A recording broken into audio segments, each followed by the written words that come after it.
Hello friends, आप सभी को नमस्कार। मैं हितेश कुमार आज लेके आया हूँ आप सभी के लिए हिंदी की अगली वीडियो। देखिएगा, आज की वीडियो में जैसा कि हमने पिछली 2-3 वीडियोस में पढ़ा है, संधि पे चर्चा हो रही थी और संधि के इतने सारे एग्जाम्पल मैं आपको करा रहा हूँ कि आप लोगों के एक भी प्रश्न आपका एग्जाम से यहाँ से बाहर नहीं आएगा एग्जाम में। ठीक है, तो देखिएगा, पिछली क्लास में मैंने आपसे बताया था कि सबसे पहले मैंने दीर्घ संधि कराई थी। दीर्घ संधि के कुछ एग्जाम्पल्स मैंने पिछली क्लास में बताए थे।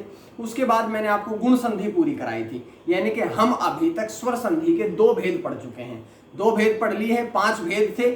आज हम तीसरे, चौथे और 5वें भेद को भी कवर करने वाले हैं। चलिएगा, एग्जाम्पल बहुत है इसलिए हम थोड़ा जल्दी जल्दी करने का प्रयास करेंगे, लेकिन इतनी जल्दी नहीं करेंगे कि हमारा कोई प्रश्न छूट जाए। ठीक है, चलिए देखिएगा, ये मैंने कल की पिछले वीडियो में बताया था आपको। ये सारे के सारे जो हमारे दीर्घ संधि के एग्जाम्पल थे, ये सारे एग्जाम्पल मैं आपको करा चुका हूं। देख लीजिएगा, ये सारे एग्जाम्पल जो हैं ये मैं आपको पिछली वीडियो में करा चुका हूं। उसके बाद में गुण संधि आई थी। गुण संधि के भी कोई एग्जाम्पल मैंने आपको कई एग्जाम्पल कराए थे, जिसके बाद में ये कुछ अपवाद थे, क्योंकि मैं आपको हर दिन कहता हूं कि अपवाद पढ़ने जरूरी है। आपके एग्जाम्स में जरूरी नहीं है कि सिंपल प्रश्न आए, आपके एग्जाम्स में अपवाद आ सकते हैं और अपवाद जब भी आएंगे वो कभी भी नियम से नहीं चलते हैं, तो इनको पढ़ना आपने जरूरी है। उसके बाद ये अपवाद कराने के बाद हम आगे बढ़े थे। उसके बाद हम और इसी को हमने तीनों इसके जो एग्जाम्पल थे, तीनों जो इसके नियम थे वो सारे पढ़ लिए थे गुण संधि में भी। उसके बाद हम आज पढ़ने वाले हैं वृद्धि संधि। देखिएगा, आज हम पढ़ेंगे, शुरू करेंगे वृद्धि संधि। तो यहां से एक बात आपने समझनी है, वृद्धि सबसे पहले दीर्घ संधि, उसके बाद गुण संधि और तीसरा भेद आता है आपका वृद्धि संधि का। ठीक है, तो देखिएगा, सबसे पहले जैसा कि आपके सामने लिखा है कि इसका संधि का, स्वर संधि का तीसरा पार्ट है वृद्धि संधि। वृद्धि नाम से ही पता है, वृद्धि। देखिएगा, जब भी आपके अ या आ का मेल, जब भी कभी अ या आ का मेल किसी अन्य ए या अ से होता है, स्वर संधि चल रही है, तो सदैव प्लस के निशान के आगे भी और पीछे भी दोनों स्थान पर क्या रहेगा, स्वर रहेगा। तो जब अ या आ का मेल, इसमें दो नियम है सिंपल से।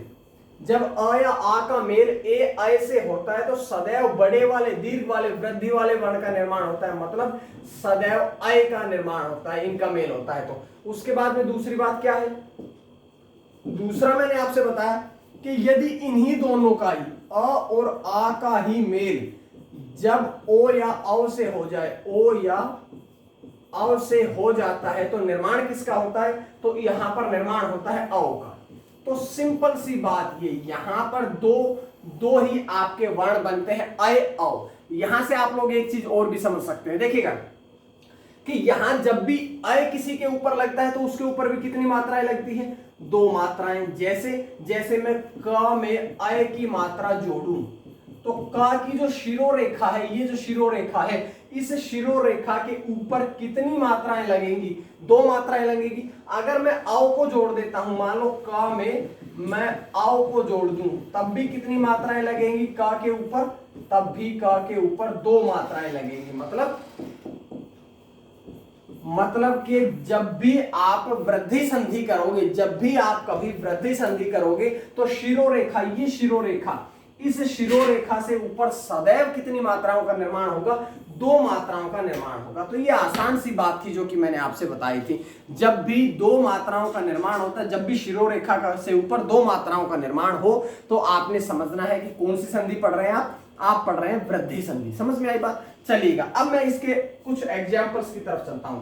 सबसे पहले धन प्लस एषणा, एक एक प्रश्न आपको समझाते हुए चलूंगा।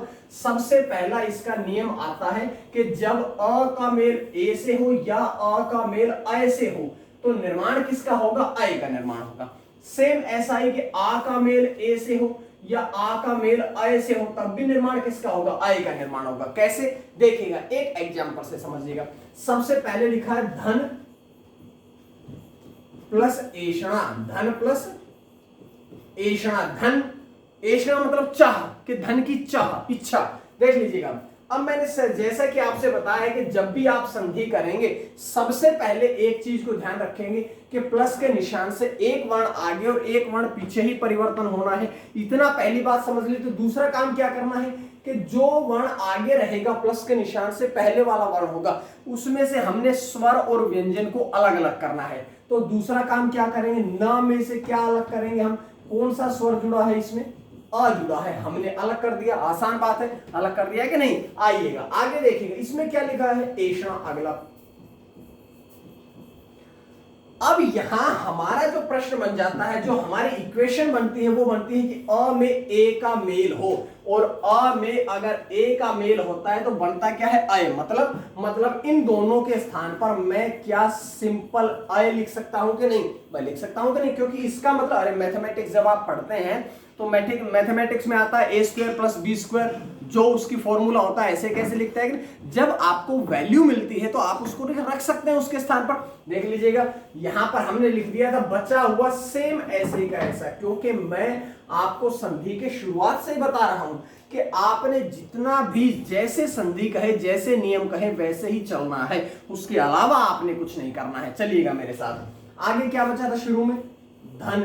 न कैसा है, स्वर रहित है, आधा है, तो इसको हम जब ऐसे लिख सकते हैं, और जब ये आपके दोनों मिलेंगे जुड़ेंगे तो क्या बनाएगा, न में आय की मात्रा जुड़ेगी, तो कितनी मात्राएं लगाऊं, 2 मात्राएं, अंत का सेम ऐसे का ऐसा, शुरू का ध बचा था वो भी सेम ऐसे का ऐसा। समझ में आई कि नहीं बात, बस कुछ नहीं करना, सिंपल सी बात है कि जैसे एग्जाम में पूछा गया है, जैसे नियम कहता है, आपने सिंपल सा वैसे ही चलना है। चलिएगा फटाफट से 1 प्लस 1 है, ये तो आपका, ये दोनों, ये एग्जाम्पल ऐसे हैं जो आपके बहुत बार पूछे गए हैं। देखिएगा 1 प्लस 1 क्या बनेगा, 1। अब मैं आपको बताता हूं कि मैं एक एग्जाम्पल यहां लिखता हूं, उसके बाद में डायरेक्ट लिखता हूं, क्योंकि ये तरीका सिखाया जाता है सबसे पहले आपने कि कैसे एग्जाम को करना है, एग्जाम क्वेश्चन को आपने कैसे करना है, उसके बाद आप उसको हर बार ऐसा ही करें जरूरी नहीं है, क्योंकि आप उसको दिमाग में बनाइएगा, मन ही मन उसको सोचिएगा, और अगर आप फंसते हैं, अगर आपको दिक्कत आती है, तब आप इसका ध्यान रखिएगा, नहीं तो आप इसको डायरेक्ट बनाएं, ठीक है। उसके बाद मत प्लस 1 के बहुत बार आया हुआ प्रश्न, बताइए क्या बनेगा, मत ऐक्य। क्यों, क्योंकि देखिएगा यहां एक क में अ जुड़ा है, अ का मेल ए से होगा, अ का मेल ए से होगा, तो बनेगा क्या, आय, और आय जब हम क में लगाएंगे तो आय की मात्रा सेम ऐसा ही, ता में दीर्घ वाले ए का निर्माण हुआ तो तब भी बनेगा आय ही, तो सेम ऐसा ही, सदा प्लस एव क्या बनेगा, सदैव। बहुत आसान सी बातें हैं, ये आपका इंपॉर्टेंट है, ये अच्छा प्रश्न है, तो देख लीजिएगा इसको। स्व प्लस ऐच्छिक, तो व में क्या लगा है यहां पर अ, आगे लगा है आय, तो जब ये दोनों मिलते हैं तो बनता क्या है, आय बनता है, और व में जब आय मिलेगा तो क्या बन जाएगा, ऐसा।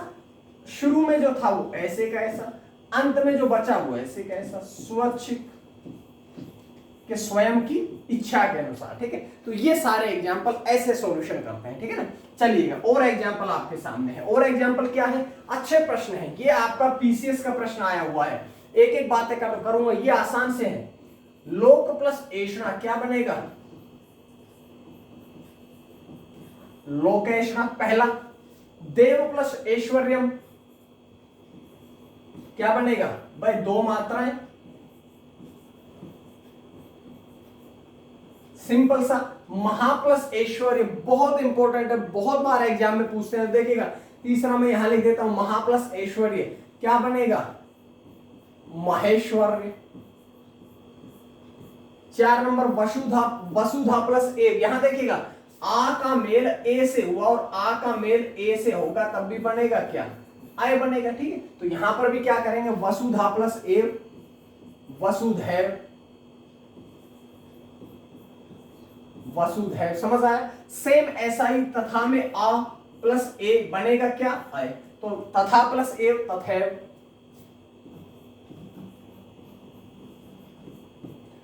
और कृष्ण प्लस एकत्व, अच्छा प्रश्न है, बहुत शानदार प्रश्न है, आपका पीसीएस का प्रश्न है। तो देखिएगा इसको मैं आपको एक्सप्लेन कर देता हूं कैसे करते हैं। तो इसको जब मैं आपके सामने एक्सप्लेन करता हूं, सबसे पहले लिखा है कृष्ण,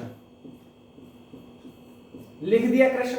मैंने आपसे कहा कि जो प्लस के निशान से आगे वर्ण रहेगा उसमें से आपने स्वर और व्यंजन को अलग अलग करना है, कर लीजिएगा। अगर इसमें से हम स्वर को अलग करें तो ये अलग हो गया, ये प्लस में बीच का निशान, प्लस का निशान, अंत में क्या है एकत्वम, कर लीजिएगा। कृष्ण प्लस एकत्व कर दिया हमने। करते ही हमारे सामने एक इक्वेशन आई कि देखिएगा यहां पर अ का मेल ए से हुआ, अ का मेल ए से होता है तो क्या बनता है, हमारा बनता है आई। जैसा पीछे लिखा है सेम ऐसे का ऐसा लिख देंगे, और जैसा शुरू में लिखा है सेम ऐसे का ऐसा लिख देंगे।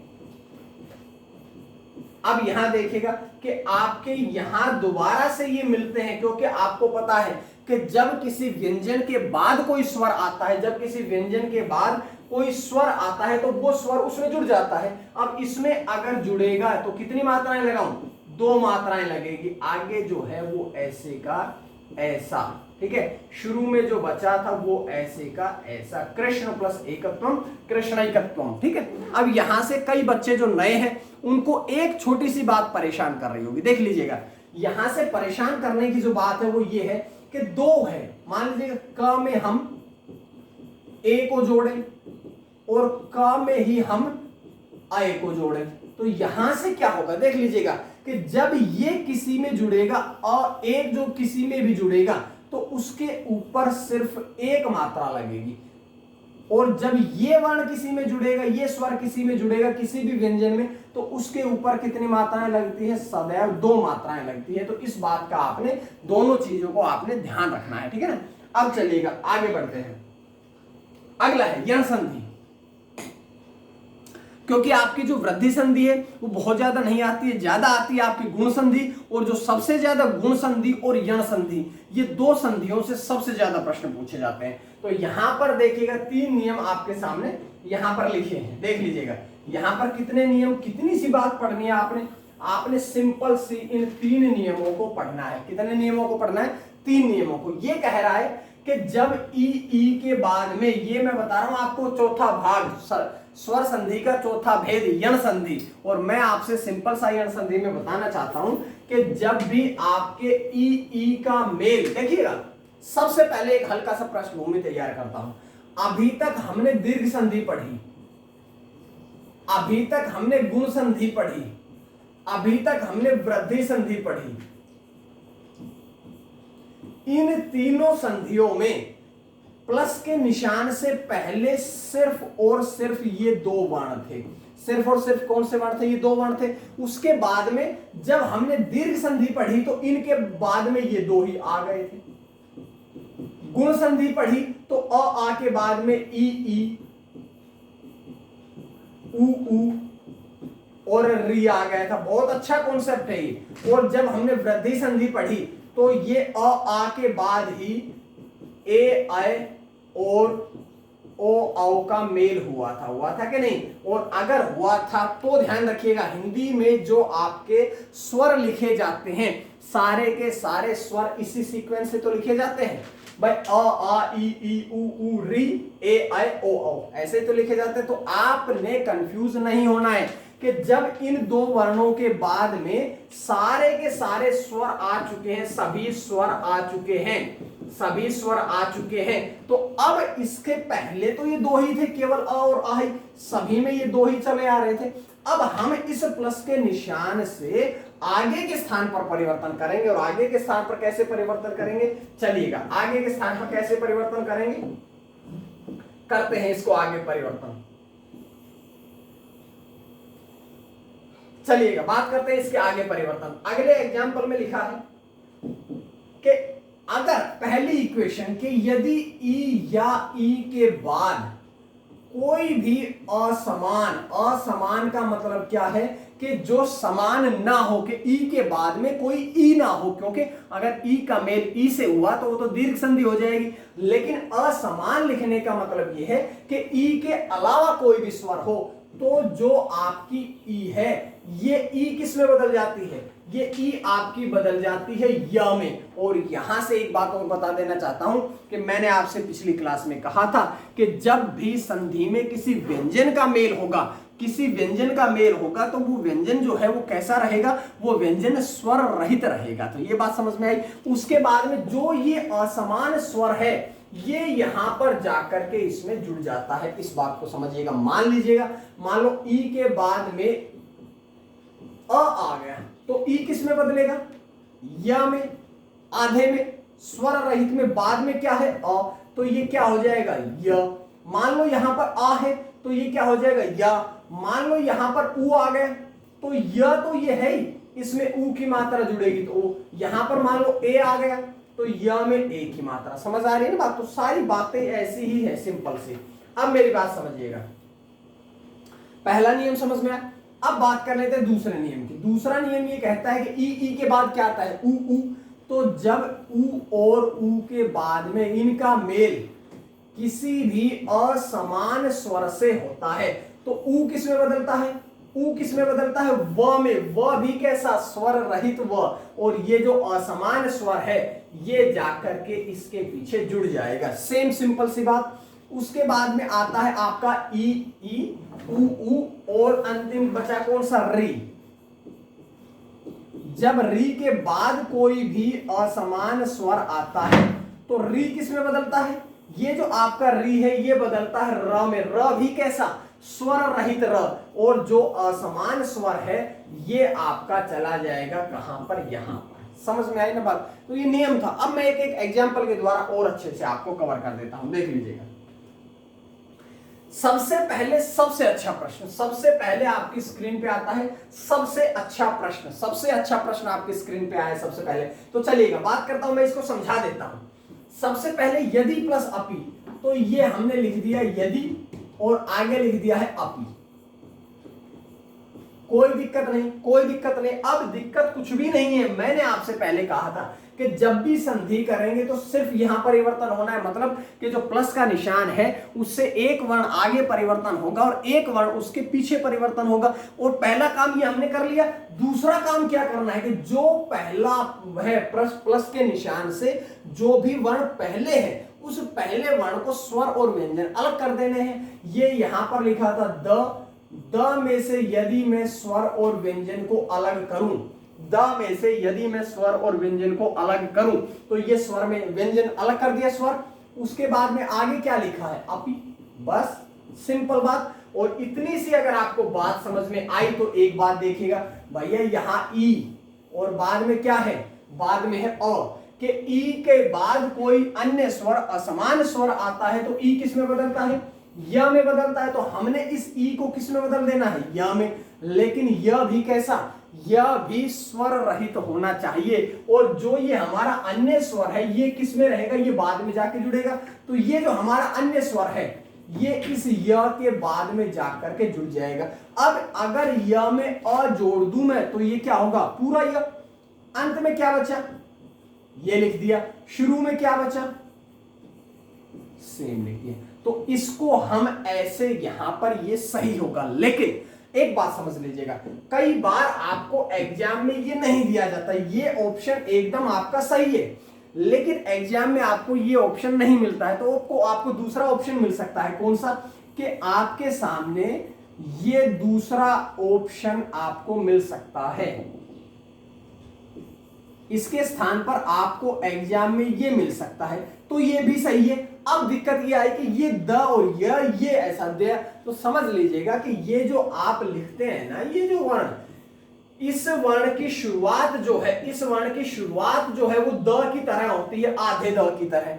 और नीचे जो है ये आपका य की तरह लगा होता है, मतलब यहां तक द और नीचे य लगा होता है। तो ये ध धनुष नहीं होता है, ध धनुष तो होता है आपका ये होता है आधा द और य नीचे का, ठीक है। तो ये बोला जाता है द। ये भी सही रहेगा, ये भी सही रहेगा।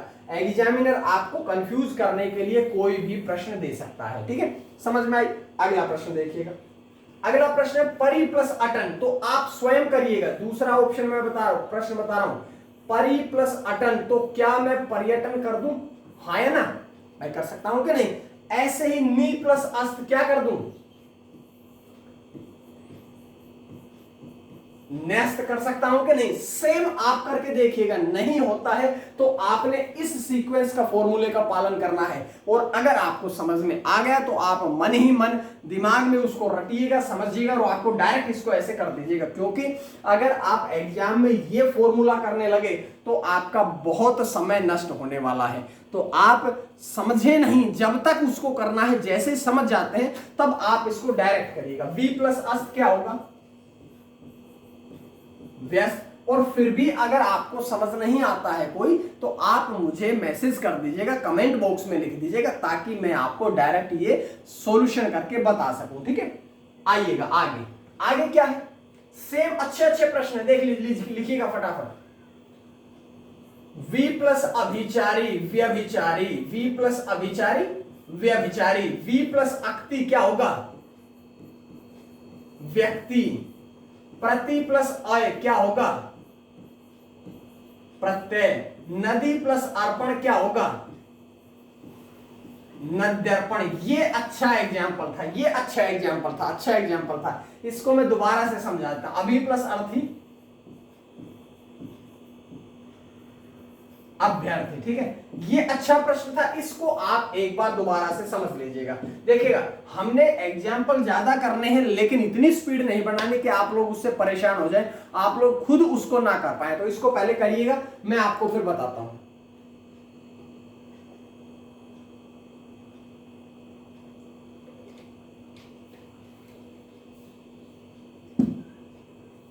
देखिएगा, नदी प्लस अर्पण, इसको लिख लेते हैं,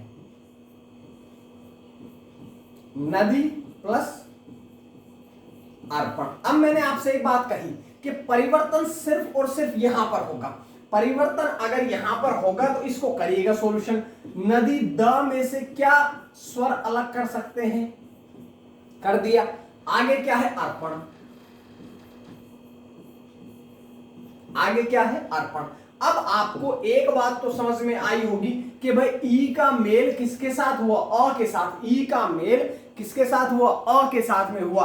और ई का मेल अ से होता है तो ई किस में बदलता है, य में, आधे य में। और अ जब इसमें जुड़ेगा तो ये क्या होगा, ये मिलकर के हो जाएगा य। आगे जो है वो सेम ऐसे का ऐसा लिखना है, इससे पहले जो था वो भी सेम ऐसे का ऐसा लिखना है। तो ये आपका सही रहेगा। लेकिन मैंने आपसे बता रखा है कि आधे द के, द स्वर रहित द या आधे द के बाद में कभी भी य आता है तो आप उन दोनों को ऐसा लिख सकते हैं, लिख सकते हैं कि नहीं। तो ये आपके दोनों के दोनों सही होंगे, आप इस बात को समझ लीजिएगा। समझ में आई बात, चलिएगा आगे देखिएगा। अब आपके और अच्छे प्रश्न, अब आपके और अच्छे प्रश्न आते हैं, क्योंकि यहां से आपके एग्जाम में बहुत प्रश्न बनने वाले हैं। तो मैं आपका कोई भी ऐसा कोई नहीं छोड़ने वाला जो कि आपको परेशान करे, कोई भी नियम ऐसा नहीं छोड़ने वाला हूं। चलिएगा, आइए मेरे साथ कि ऊपरी प्लस उक्त, तो ये क्या कर दे, उपरयुक्त। बिल्कुल सही है, बिल्कुल सही है। ये क्या है, परि प्लस अंत, पर्यंत ऐसा कर दे, या इसको हम ऊपर न भी की मात्रा भी ऊपर लगा सकते हैं, पर्यंत। ठीक है, दोनों ही सही है। उसके बाद में अभि प्लस उदय, तो इसको मैं यहां लिख देता हूं, अभि प्लस उदय, अभ्युदय। समझ में आई कि नहीं बात। उसके बाद में आपका आता है 4 नंबर पे देवी प्लस अर्पण। बड़ा अच्छा प्रश्न है, बहुत बार आपका पूछा गया है। तो ये क्या आएगा, देवी प्लस अर्पण, देव्यर्पण। समझ में आई। प्रति प्लस अर्पण,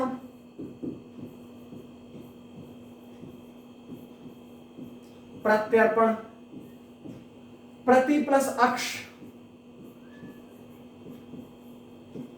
प्रत्यक्ष। समझ में आई बात, बात आई कि नहीं समझ में। तो इसी प्रकार से आपने क्वेश्चंस को सॉल्यूशन करना है, इसी प्रकार से आपने क्वेश्चंस का सॉल्यूशन देना है। आसान आसान बातें हैं जो आपको समझ में आती है। उसके बाद आइएगा आगे बात करते हैं। अगर फिर भी आपको कोई, ये आपके सारे पीसीएस के प्रश्न हैं, ये सारे पीसीएस, क्योंकि मैं आपको शुरुआत आसान प्रश्नों से करता हूं और आखिरी में उसी के अच्छे लेवल के प्रश्न बताता हूं। सारे अच्छे अच्छे प्रश्न हैं। ये पिछली बार आया हुआ पीसीएस का स्वस्ति प्लस अस्तु, ये ऐसे आया नहीं था, ये जोड़ करके आया था, इसका विच्छेद करना था। ठीक है, तो चलिएगा इसको करते हैं फटाफट। यहां से अगर कोई समझ में नहीं आएगा मैसेज करिएगा, कमेंट करिएगा, मैं आपको उसका सॉल्यूशन देता हूं। सबसे पहले ऊपरी प्लस ऊपरी क्या करें, ऊपरी प्लस ऊपरी क्या होगा, ऊपरी ऊपरी। समझ में आई बात। दूसरा है मुनि प्लस अन्य, बड़ा अच्छा प्रश्न है, इसको आप देखिएगा। मुनियन्य थोड़ा कम समझ आया होगा, इसको खोल के देखते हैं। देखिएगा, मुनि में से न में से ई की मात्रा अलग कर दी, आगे क्या है अन्य। अब मेरी बात समझिएगा, आसान सी बात है, और ई के बाद अ आ जाता है तो ई किस में बदलती है, य में। य के बाद अ जुड़ेगा तो क्या हो जाएगा, य पूरा। अंत में ये बचा, शुरू में क्या है, तो मुनि प्लस अन्य, मुनि अन्य। समझ में आई, बहुत अच्छे प्रश्न है। स्वस्ति प्लस अस्तु भी समझ लीजिएगा, स्वस्ति प्लस अस्तु, स्वस्ति प्लस अस्तु, इसी प्रकार के अगर प्रश्न बनते हैं तो ये आपका लेवल अच्छा होने वाला है, अच्छा आपका लेवल होने वाला है। देख लीजिएगा, स्वस्ति प्लस अस्तु में हम करेंगे क्या, कि यहां परिवर्तन होगा, सिंपल सी बात। पहली बात समझ में आई। दूसरी बात क्या करनी है कि जो प्लस के निशान से पहले वर्ण है उसको हमने स्वर और व्यंजन को अलग अलग कर देना है। अलग अलग करेंगे तो ये त में से हम कौन से स्वर को अलग करेंगे, ई। ई भी कौन सा, लघु या गुरु, तो लघु रहेगा। आगे लिखा है आपका अस्तु।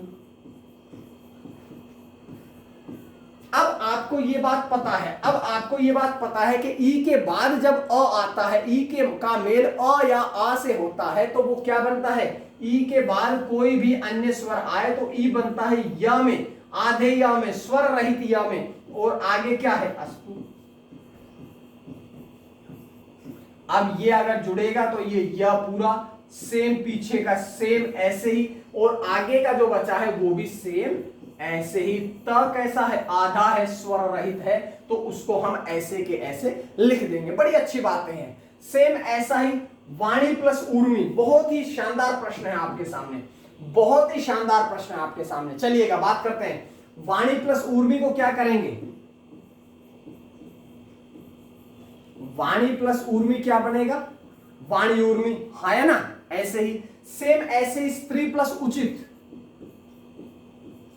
त्र आधा, ई की मात्रा य में बदल गई, य में ऊ की मात्रा जुड़ेगी तो आगे जो है वो ऐसे का ऐसा। तो ये शानदार प्रश्न है, ये बहुत शानदार प्रश्न है, ये दिमाग को घुमाने वाले प्रश्न है। ऐसे ही प्रश्नों का आपने एग्जाम्पल मिलेगा वहां एग्जाम में भी। अगर ऐसे भी मिले तो आप इनको आसानी से, आप इन प्रश्नों को आसानी से कर सकते हैं।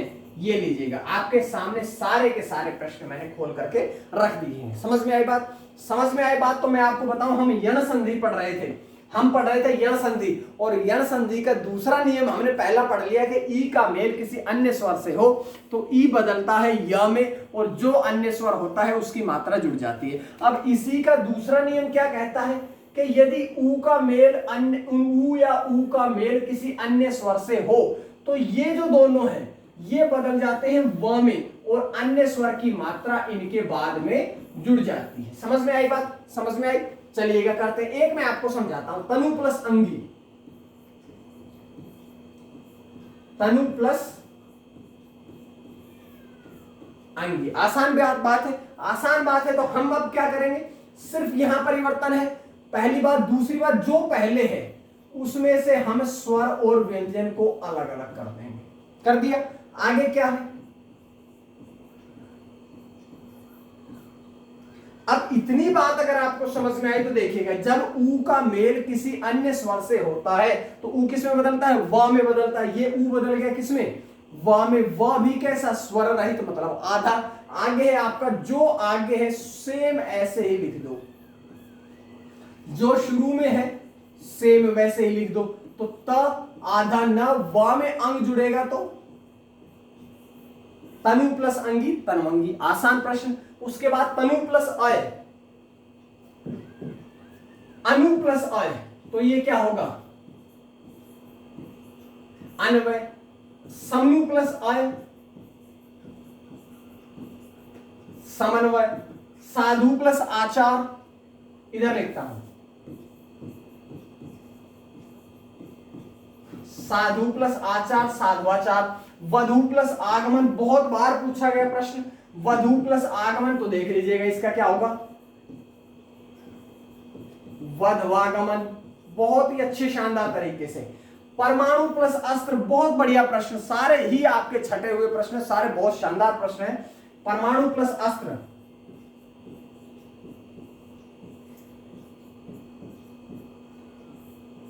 ये आपका परमाणु अस्त्र हुआ। समझ में आई ना बात। चलिए चलिए अब आगे चलते हैं। धातु प्लस ई क्या बनेगा, देखिएगा धात्वीय, ठीक है। अनु प्लस एषण,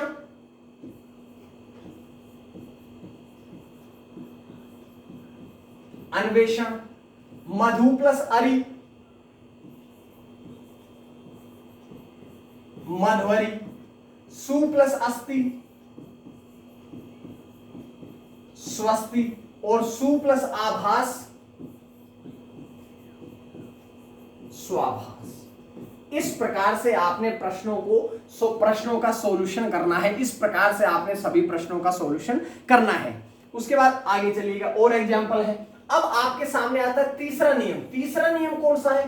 तीसरा नियम आपका ये आता है, पहले इसको एक एग्जांपल से समझेंगे कि सिंपल सी बात कही कि जब ई का मेल अन्य स्वर से हो तो ई बदलता है य में, ऊ का मेल अन्य स्वर से हो तो ऊ बदलता है व में, और जब री का मेल किसी अन्य स्वर से या असमान स्वर से हो तो री किस में बदल जाता है, र में, और जो अन्य या असमान स्वर होता है वो इसके बाद में जाकर के लग जाता है। तो इस प्रकार से आपके सामने ये प्रश्न है। देखिएगा, मात्रे प्लस अर्थ, पहली बात समझिएगा, पहला एग्जांपल समझते हैं। मात्रे प्लस अर्थ, ठीक है। पहली बात हमें पता है कि जो प्लस का निशान है उससे एक वर्ण आगे और एक वर्ण पीछे ही परिवर्तन होना है। पहली बात समझ में। दूसरी बात ये समझनी है कि जो पहले वर्ण है ये, इसमें से हम इसमें से जो भी स्वर जुड़ा है उसको अलग करेंगे। जो भी इसमें स्वर जुड़ा है उसको हम अलग करेंगे। अलग करेंगे तो हमने कर दिया। आगे क्या लिखा, क्योंकि आपको पता है कि जो नीचे मात्रा लगती है, जो इस प्रकार की मात्रा होती है, ये किसकी मात्रा होती है, ये री की मात्रा होती है। आई बात समझ में। चलिएगा आगे, हमें पता है कि त में री की मात्रा हमने अलग कर दी। आगे क्या लिखा है, अर्थ। शुरू में क्या लिखा था, मां। अब देखिएगा आप लोग कि री का मेल अ से हुआ, री का मेल असमान स्वर से हुआ, अन्य स्वर से हुआ, तो री किस में बदलता है, र में। ये जो री था आपका, ये हमने बदल दिया र में। र भी कैसा, र भी आपका आधा स्वर रहित र। ऐसे ही आगे क्या लिखा है, सेम ऐसे का ऐसा। एक समझ लीजिएगा, बाद में दिक्कत नहीं रहेगी। आगे देखिएगा, शुरू में क्या है, मां।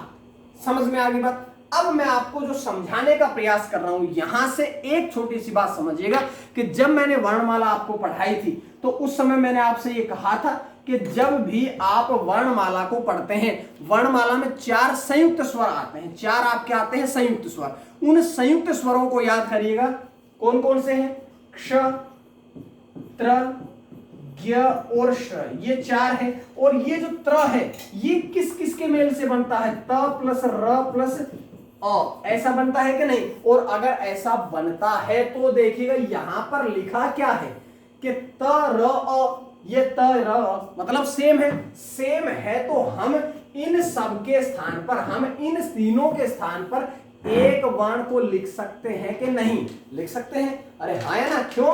क्योंकि मैंने आपको उस वर्णमाला में पहले ही बता दिया कि त्र एक संयुक्त वर्ण है जो त आधा र और अ के मेल से बनता है। अगर आपने वर्णमाला नहीं देखी है तो जाके आप लोग, लिंक मिल जाएगा आपको डिस्क्रिप्शन में, आप जाके पहले वर्णमाला देखिएगा, क्योंकि वर्णमाला पर ही संधि बेस होती है और वर्णमाला पर ही आपके छंद बेस होते हैं। इसलिए मैं आपको पहले वर्णमाला बताई थी, उसके बाद अब आपको संधि बता रहा हूं, उसके बाद आपको छंद पढ़ाऊंगा, ठीक है। अब आइएगा, अंत में क्या बच्चा, सेम। शुरू में क्या है वो भी ऐसे का ऐसा लिख दीजिएगा। तो ये हमारा बनेगा क्या, मात्रार्थ। आई बात समझ में। चलिएगा अब अगला प्रश्न, मात्र प्लस अनुमति क्या बनेगा, सेम वैसा ही मात्र अनुमति। मात्र पित्र अनुमति है,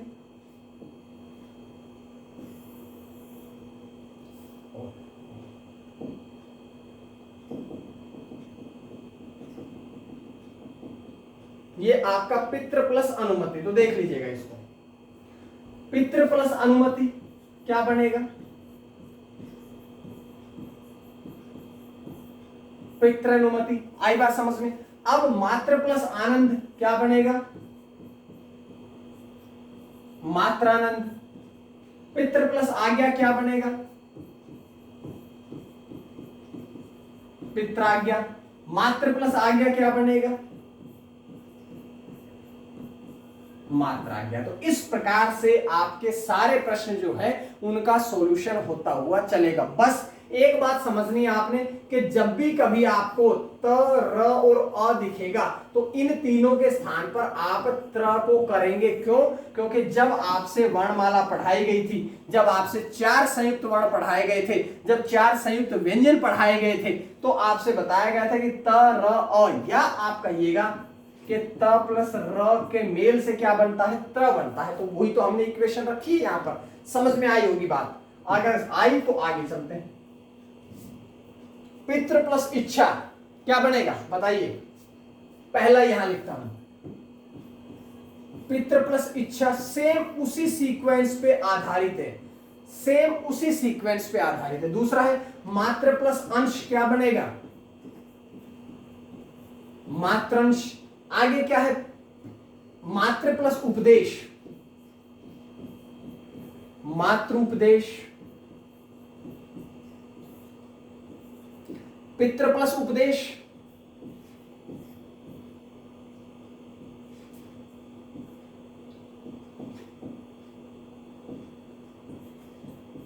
पितृपदेश। भात्र प्लस ऐषणा क्या बनेगा, भ्रातृषणा। आई बात समझ में?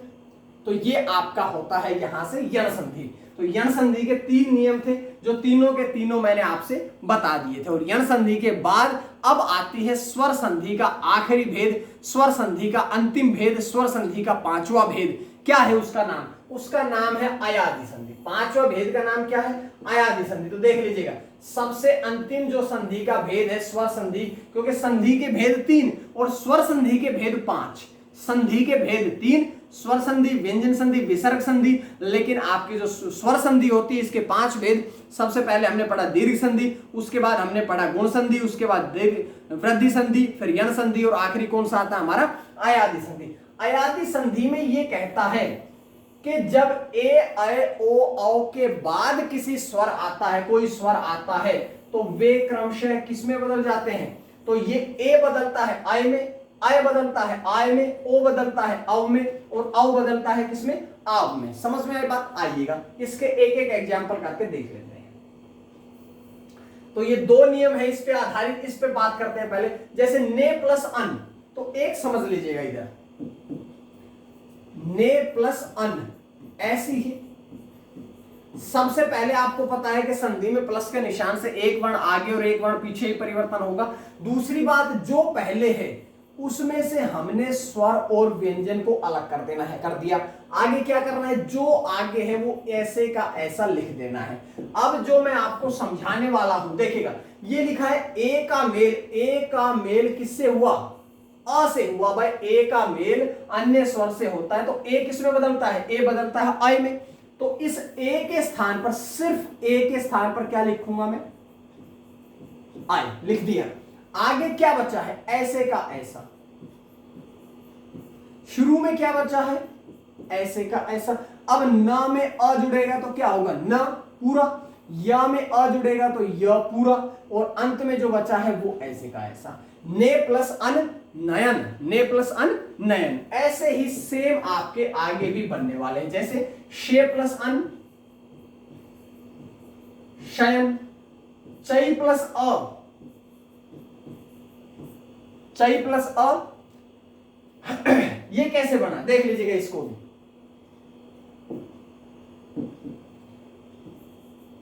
चा में से मैंने अय अलग कर दिया, आगे है अ, ठीक है। अब अय के बाद कोई स्वर आता है तो अय किस में बदलता है? आय में। आगे क्या है? अ। शुरू में क्या है? च। तो च में आ जुड़ा तो चा, य में अ जुड़ा तो य, तो चय प्लस अ चाय। उसके बाद में क्या है? गई प्लस अक गायक, गई प्लस अन गायन, विधाई प्लस अक विधायक। समझ में आई बात? बहुत आसान, बहुत सिंपल तरीका है आपके सामने, ठीक है। आसानी से मैंने आपसे कहा पहला जो प्रश्न है वो आपने समझना है इस प्रकार से, और जब आप समझ जाते हैं तो उसको डायरेक्ट करिएगा। अगर ऐसे करोगे तो एग्जाम में बहुत समय लगेगा आपका, इसलिए आप इसको सॉल्यूशन को आसानी से करिएगा। और आपके सामने आते हैं प्रश्न इसी संधि से, आयादी संधि से। देख लीजिएगा, बात करता हूं सबसे पहले हरे प्लस ए। हरे प्लस ए को क्या करूं, हरिये। आगे आता है क्या आपका नई प्लस इका, नायिका। गई प्लस इका, गायिका। विधाई प्लस इका, विधायिका। भो प्लस अन, भवन। शव प्लस अक, शव। बताइएगा इनमें से कौन सा समझना है, इनमें से बताइए कौन सा समझना है। तो सबसे पहला ही समझ लेते हैं, क्योंकि इन सभी में जो अच्छा प्रश्न रहा वो सिर्फ यही रहा, क्योंकि आपने ये देखा नहीं है। अच्छा एग्जांपल है, देख लीजिएगा। हरे प्लस ए, तो हरे में से र में से मैं ए को अलग कर सकता हूं, आगे है ए। अब आपके दिमाग में एक बात आनी चाहिए कि जब अ और अ मिलकर के आ बनाते हैं, ई और ई मिलकर के ई बनाती है, उ और उ मिलकर के दीर्घ उ बनाते हैं, तो ए और ए मिलकर के भी दीर्घ ए बनाना चाहिए। लेकिन ऐसा हमने अभी तक किसी भी नियम में नहीं पढ़ा है। हमने ये पढ़ा है कि ए का के बाद कोई स्वर आएगा तो ए जो है वो सदैव आई में बदल जाता है। ठीक है, तो ए किस में बदल जाता है, आई में बदल जाता है। आगे आपका ए, शुरू में आपका हर। अब र में अ जुड़ेगा तो क्या होगा, र पूरा। या में ए जुड़ेगा तो ये पूरा। समझ में आई बात, आई बात। तो आगे देखिएगा, आगे आपकी आती है ये वाला एग्जांपल। चलो अभी ये देखते हैं। दूसरा नियम आपका ये बताया गया था, ओ औ का नियम। अब इसमें मैं आपको एक एग्जांपल समझा देता हूं। सबसे पहला लिखा है भो प्लस अन, तो भ में ओ की मात्रा लगी है, आगे क्या है अन। भाई ये नियम कहता है कि ओ औ के बाद में कोई भी अन्य स्वर आए तो ओ औ क्रमशः ओ औ आव में बदल जाते हैं। ठीक है, तो यहां पर लिखा कि ओ अन, बट भ में से हमने ओ अलग कर दिया, आगे है आपका अन। अब देखिएगा ओ का मेल किससे हुआ, अ से हुआ। भाई ओ का मेल किससे हुआ, अ से हुआ। और ओ का मेल अगर अ से हो जाता है तो वो किस में बदलता है, अव में बदलता है। ये लिख दिया हमने अव। आगे क्या है अन, शुरू में क्या है भ, और भ भी कैसा, आधा स्वर रहित। अब भ में अ जुड़ा तो भ पूरा, व में अ जुड़ा तो व पूरा, अंत में क्या है न है। समझ में आई बात, समझ में आई बात। तो आगे चलिएगा, पो प्लस अन, पवन। भो अति, भवती। हो अन, हवन। पौ अन, पावन। पावन क्यों, क्योंकि ये ओ नहीं है, ये अब औ की मात्रा है, और औ की मात्रा जो होती है वो आव में बदलती है, ना कि अव में। ठीक है, अब आगे चलिएगा। ये और भी अच्छे प्रश्न है, बताइए फटाफट से इसको बताइए। बालको, बालकौ प्लस अपि क्या बनेगा, तो बालकौ प्लस अपि बालकावपि पहला बनेगा। ठीक है आपका। श्रव प्लस इका क्या बनेगा,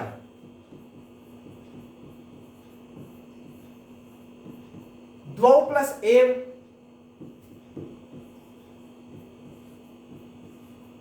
द्वावेव। विष्णु ए, विष्णवे। अर्थौ प्लस इव,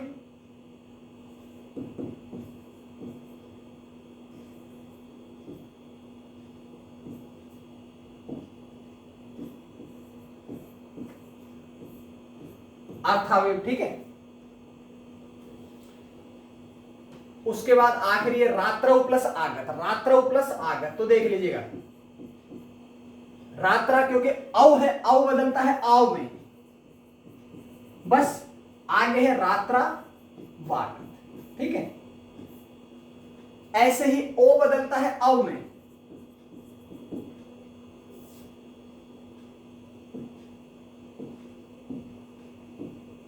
ऐसे होगा। ठीक है, तो ये आपकी थी अयादी संधि। यहां से हमारी संधियां जो है वो कंप्लीट होती है। मैंने आपको शुरुआत करी थी स्वर संधि से सबसे पहले मैंने आपको क्लास में संधि का इंट्रोडक्शन दिया था। उसके बाद में मैंने संधियों के बारे में जितनी बातें थी, जितने लक्षण थे, वो सारे के सारे बताए थे। उसके बाद में मैं आया था आपको कि दूसरी क्लास लेकर के, दूसरी क्लास में मैंने आपको कि सबसे पहले दीर्घ संधि के कुछ नियम बताए थे। उसके बाद में मैंने आपको गुण संधि कराई थी। और आज की तीसरी क्लास में मैंने आपसे वृद्धि संधि, यण संधि और अयादि संधि बताई है। अब मैं इतनी सी बातें हैं जो कि आज की क्लास में हमने पढ़ी है, इससे ज्यादा भी एग्जाम्पल रहेंगे। अगर आपको कोई भी प्रश्न समझ में नहीं आता है तो सबसे पहले तो आपने कमेंट करके पूछना है, कोशिश करें, स्वयं करें, क्योंकि आपके सामने बहुत अच्छे अच्छे एग्जाम्पल है। ऐसे एग्जाम्पल आपने कभी देखे नहीं होंगे, इस प्रकार के प्रश्न, ठीक है। ऐसे ही आपने इसको करना है, कवर करना है। अब मैं आपसे एक छोटी सी बात और बताता हूं।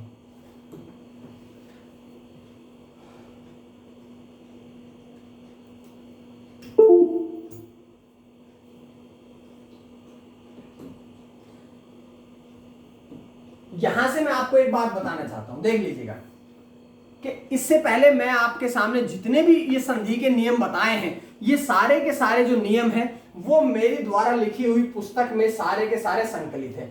इस पुस्तक से मैं आपको पूरा पढ़ाता हूं, जो कि मैं इसमें सारे एग्जाम्पल इसमें लिखे हुए हैं। इस पुस्तक की अगर आप खास बात देखेंगे तो इस पुस्तक का मैं आपको इंडेक्स दिखा देता हूं। ये देखिएगा, सबसे पहले तो मैं आपको बताऊं, इसमें 29 चैप्टर्स है। इसमें कुल 29 चैप्टर्स है। सबसे पहले हिंदी भाषा का इतिहास, वर्णमाला, वर्तनी संबंधी शब्द, वाक्य, वाक्य अशुद्धियां, क्रमबद्धता, संज्ञा, सर्वनाम, लिंग, वचन, कारक, सर्व, जितने भी आपके टॉपिक आते हैं वो सारे के सारे टॉपिक इसमें है। देखिएगा 29 तक इसमें चैप्टर आपके चलते हैं। रस, छंद, अलंकार, सब चैप्टर आपके इसमें कवर किए हुए हैं। उसके साथ साथ जो आपको इसमें खास बात मिलती है, जो खास बात मिलती है वो ये है कि जितने भी इसमें क्वेश्चन हैं, जितने भी इसमें क्वेश्चन है, देखिए सबसे पहले मैंने कहा था आपसे कि इसमें सबसे पहले जो लिखा है वो है हिंदी भाषा का इतिहास। अगर आपको ये बुक चाहिए तो ये नंबर लिखे हुए बुक के, आप इसे कॉपी ले सकते हैं, इसकी बुक कर सकते हैं, या अमेजोन, फ्लिपकार्ट, सब पे आपको ये अवेलेबल होगी। उसके बाद में जहां कहीं भी एक सिंगल भी प्रश्न है तो हर एक प्रश्न का एक्सप्लेनेशन के साथ आंसर दिया हुआ। देखिएगा ये प्रश्न का एक्सप्लेन यहां पर कर दिया, हर प्रश्न की एक्सप्लेनेशन के साथ में उत्तर जो है वो व्याख्या सहित है, व्याख्यात्मक उत्तर है सारे के सारे। देख लीजिएगा कहीं कोई भी सिंगल आपको प्रश्न ऐसा नहीं मिलेगा जिसमें कि आपको इसका एक्सप्लेनेशन ना हो, हर उत्तर का इसमें एक्सप्लेनेशन है।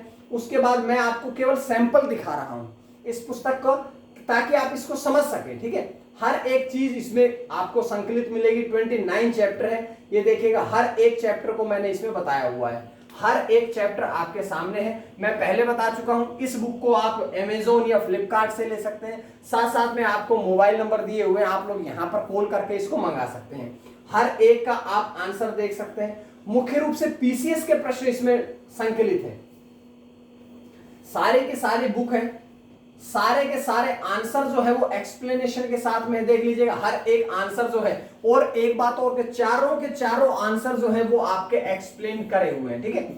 ये आपको इसमें खास बात मिल जाएगी। तो ये सारी बातें थी जो इस पुस्तक से संबंधित बताई है। देखिएगा फिर से आपके एग्जाम्पल आते हैं तो सारे एग्जाम्पल इसमें हमने आंसर एक्सप्लेन किए हुए हैं।